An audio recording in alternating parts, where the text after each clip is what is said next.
अभी हम हमारे प्यारे सब कहे सल्लल्लाहु अलैहि वसल्लम, नबी सल्लल्लाहु अलैहि वसल्लम की प्यारी प्यारी बातें सुन रहे थे। हाजिरी के महफिल मदारिस इस्लामिया दीन इस्लाम के मजबूत और मुस्तहकम किले हैं और उलमा उसके मुहाफिज और पासबा। चुनांचे उलमा और मदारिस की अहमियत पर मुकालमा पेश करने के लिए जामिया के चंद तलबा से मुल्तमिस हूँ कि वो आए और मुकालमा पेश करें। मुजाहिद मौलवी आरिफ भूज, अख्तर अली अंजार, मोहसिन इमरान कादिया।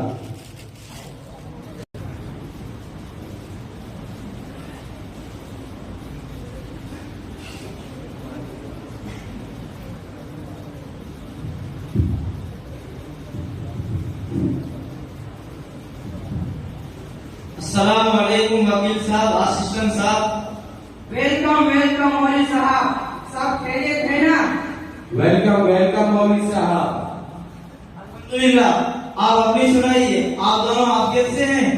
आफियत किसे कहते हैं मुझे नहीं मालूम। लगता है किसी चिड़िया या जानवर का नाम है। तब क्या पढ़ाई किए जब इतना भी नहीं समझते? अफसोस है तुम्हारी अकल पर। देखो मुल्ला जी, हमने बीए पास किया, एमए पढ़ा, उसके बाद यानी कानून की डिग्री हासिल किया, वकील बन गए। आप लोग आलिम में लो है, हम लोग ला है। ओहो वकील साहब, होश में या नहीं? ये ला की डिग्री कौन सी है? इसका क्या मतलब? मुल्ला जी, ये सिर्फ दुनिया की बातें हैं, आपको आसमान की और जमीन के अंदर की बातें चाहिए। ला का मतलब है लाओ, यानी आप लोग कमा कमा कर रुपये हमें लाओ और हम हाथ से खाए। खूब उम्दा अच्छी डिग्री ली आपने। इसका मतलब तो ये हुआ कि आप लोग धर्मिक मस्जिद कंपनी के मैनेजर हैं, जिसका पेट कभी नहीं भरेगा। इस कंपनी का नाम हमने पहली मर्तबा सुना है, उसका एड्रेस और पता बताएंगे?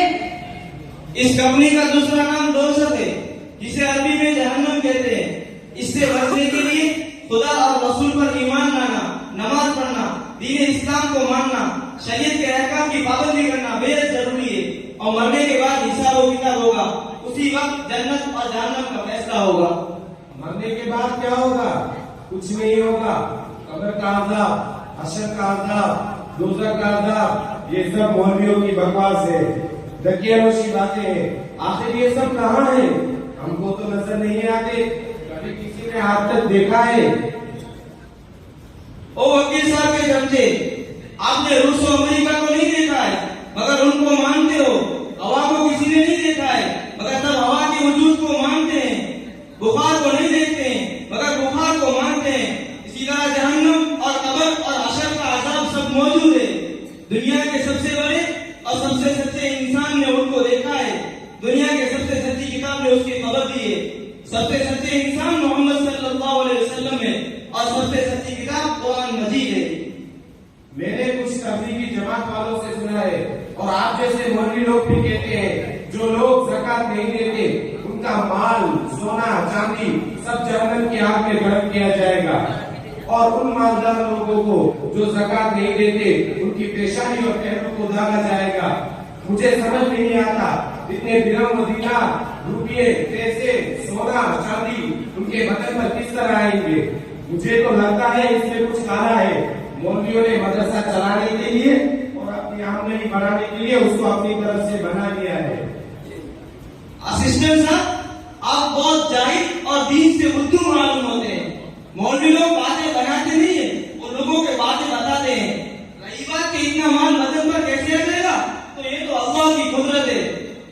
एक बूंद कतरे से जिस अल्लाह ने 6 फुट का इंसान बना दिया, एक ईंट से इतनी बड़ी दुनिया बना दी, तो इंसान को फैला देना, बड़ा कर देना उसके लिए कोई मुश्किल नहीं है। अब तो ऐसी मशीन भी बन गई है जिसे रिक्लोस कहते हैं कि हर चीज को जितना चाहे बड़ा कर दो, जितना चाहे छोटा कर दो। वकील साहब, आपकी बातों से मालूम होता है कि आप लोग इस्लाम और मजहब की ABCD भी नहीं जानते। आप शरीयत के अलीफबा से भी जाहिल है। आपकी मिसाल तो धोबी की गधे की तरह है, न घर का न घाट का। इनमें दीन नूर है, रोशनी है, ठंडी छांव है। दीन से जहालत तारीकी है, अंधेरी है। दीन से ही इंसान है। दीन जो न सीखे वो हैवान है।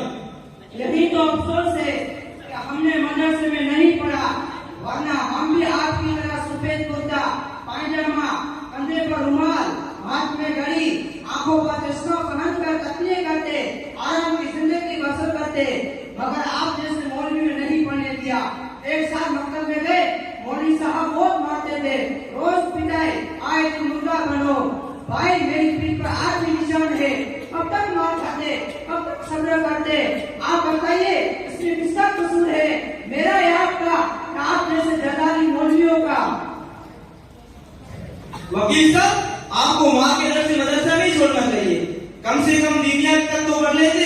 और याद रखिए, उस्ताद की मार माँ बाप के प्यार से बेहतर है। और ये तो आपके जमाने की बात है, अब तो मदरसों में मार भी नहीं पड़ती, बल्कि माल मिलता है, वजीफा मिलता है, अच्छी अच्छी ग़िज़ाएं मिलती है, हर मौसम को मद्देनजर रखते हुए पूरा ख्याल रखा जाता है, हर चीज फराहम की जाती है। अब उस्तादों पर, पढ़ाने वालों पर ये पाबंदी होती है कि लड़कों की पिटाई मार काट न की जाए। अब जमाना बदल चुका है, इसलिए आप अपने लड़कों को जरूर आगे बनाइए। मैं भी इसी जामिया का तालिब इल्म हूँ, हमारे यहाँ मार काट नहीं होती, मैं इसका आपको यकीन दिलाता हूँ। इसलिए आप अपने लड़कों को जरूर मदरसे भेजिए और उसके लिए दाखिला है।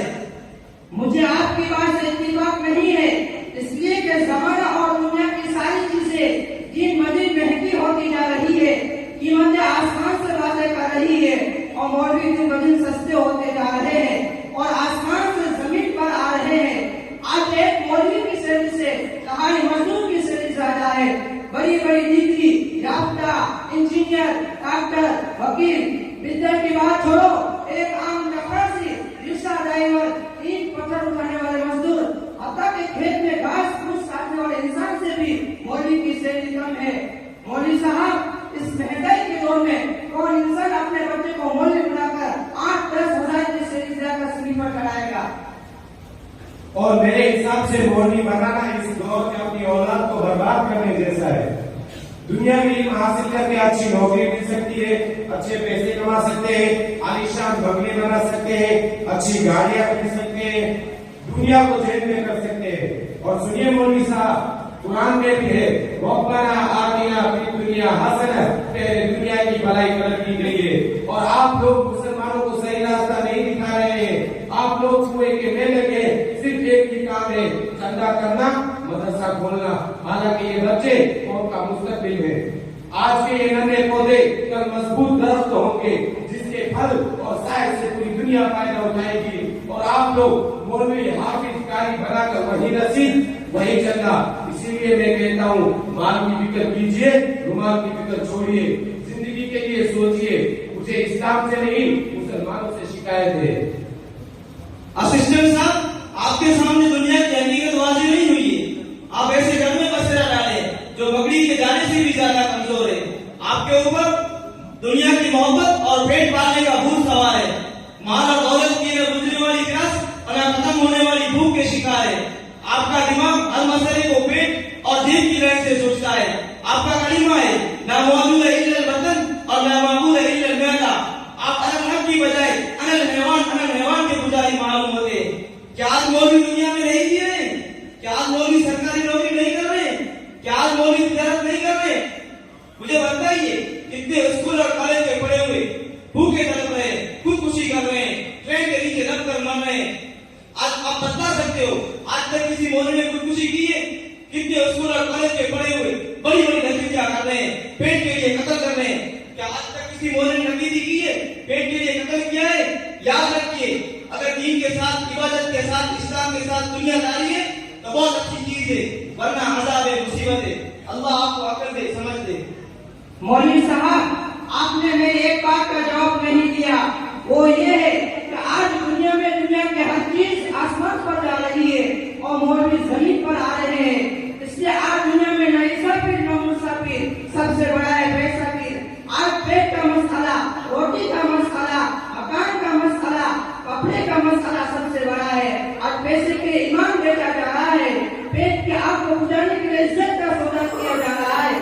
पैसे में जान है, रुपये में ताकत है, पैसा ही ईमान है। शायर कहता है, ऊँट पहने हुए मखमल पे टहलता है अमीर, ऊँट पहने हुए मखमल पे टहलता है अमीर, काट पे सोता है मस्जिद का मुअज्जिन या रब। मौलवी साहब, क्या आप मेरे लड़कों को मस्जिद का मुअज्जिन, मदरसे का मुल्ला बनाकर गली गली फिराना चाहते हैं? पहले पेट का मसला हल कीजिए। मजहब ने पुकारा अकबर, अल्लाह नहीं तो कुछ भी नहीं। बीवी ने कहा ये कोई गलत है, तकबीर नहीं तो कुछ भी नहीं।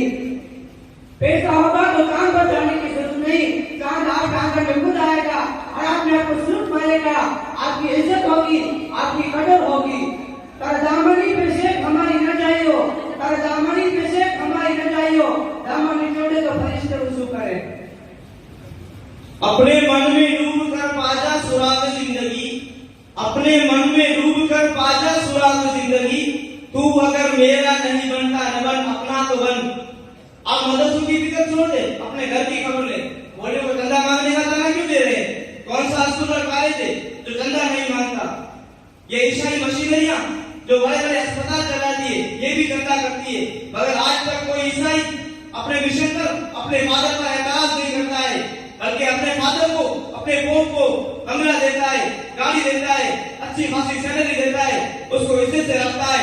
अगर आज का मुसलमान मदारिस को, जो दीन के किले हैं, तलबा को, जो रसूलुल्लाह सल्लल्लाहु अलैहि वसल्लम के मेहमान हैं, आलिमों को, जो कौम के इमाम हैं, उनको उन पर एतराज करते हैं, उनको अच्छी खासी सैलरी नहीं देते और ऐसी वाहियात बातें करते हैं कि मौलवी साहब की सैलरी तो बरकत वाली होती है। ऐसी बेबुनियाद बातें करके जो लोग सैलरी को बढ़ाना चाहते हैं, उनकी बात दबा दी जाती है। दीनी तालीम के बजाय सिर्फ असली तालीम पर तवज्जो दी जाती है। इसलिए आज के वक्त के बड़े बड़े उलमा इकराम इस बात पर बार बार तवज्जो दिलाते हैं, तो खुदारा मौलवियों की सैलरी पर तवज्जो दो, वरना रास्ता रास्ता मदरसों में सिर्फ इबादत रहेगी, मेहमान रसूल और कौम के इमाम नजर नहीं आएंगे। उन दुरुस्त के हालात किसी से छुपे हुए नहीं है। आज का मुसलमान मौलवियों को जलील और बेइज्जत करता है, इसलिए आज का मुसलमान जलील और बेइज्जत है। दुनिया तो गई चांद सितारों से भी आगे, दुनिया तो गई चांद सितारों से भी आगे, तुम बैठे मुसल्ले पे दुआ मांग रहे हो। मौलवी साहब, आज दुनिया कहां से कहां पहुंच गई है। आज का इंसान समुद्र किले और गहराई में जाकर हीरे जवाहरात निकाल रहा है, सितारा और चांद पर कमर डाल रहा है, जमीन की छाती का गैस और पेट्रोल निकाल रहा है, आपको बेच करके तरह तरह के फायदे उठा रहा है और आप वही पुरानी बातें दोहरा रहे हो। अपनी आजम जाती है। आज का मुसलमान अकल हो चुका है। आज आप जैसे मौलवी ने सूद को हराम कहकर, इंश्योरेंस को हराम कहकर कितनी तरक्की से रोक रहे हैं। आप दुनिया कहां से कहा जा रही है, दो रकात की इमामों से क्या जाने। न छोड़ूंगा न छोड़ूंगा तेरा तकब्बुर तोड़ूंगा। वकील साहब, अजीब बात है, आपके दिमाग पर, दिल पर, अकल पर, पूरे बदन पर दुनिया की दौलत ही सवार है। आपकी सोच का अंदाज अरीसो लाखों लोगों जैसा है। दीनी तालीम का मकसद दुनिया नहीं होती। एक आलिम दीन इसलिए नहीं पता कि माल और दौलत जमा करेगा, बंगले बनाएगा, गाड़ियां खरीदेगा। एक आलिम का मकसद अल्लाह को राजी करना होता है, आखिरत को बनाना उसका मकसद होता है, खुदा के पैगाम को लोगों तक पहुंचाना उसका मकसद होता है।